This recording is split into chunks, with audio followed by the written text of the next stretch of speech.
Hi, Charisma team. It's so nice to be able to work with you. I'm excited about this book on grace. Maybe you're asking, why another book on grace? I think that's a really great question.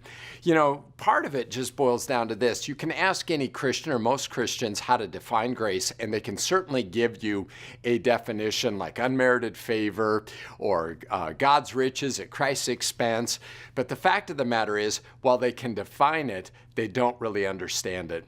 I see that week after week as I pastor people as they live under condemnation, either the condemnation they feel themselves or that they feel God feels toward them. And so week after week, they come into His presence, and rather than boldly approaching the throne of grace, what happens is they're working through all of their failures, and that's because they don't understand grace. As well, there's other Christians who live a rules-based approach to Christianity, which if they're doing well, they feel good about their walk with God, which is certainly not the basis of our walk with God. And if they're not doing well, then they feel terrible. As well, it brings in all kinds of issues of comparison, competition, all those things that are unhealthy for a vibrant Christian life. So a lot of people don't understand just how good the good news is. You ask them, is the gospel good news? Immediately, any Christian's going to tell you yes.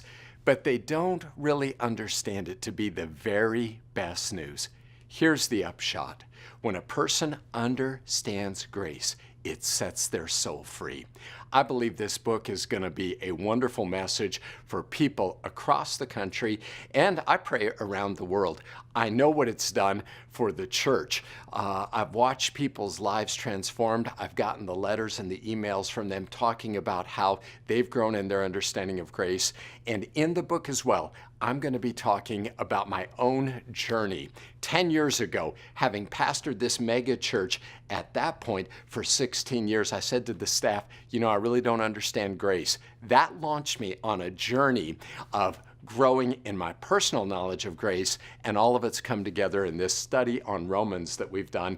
And so hence the book. That's what it's about. I'm excited about it. Looking forward to working with you. I believe God's going to use it to touch people's lives.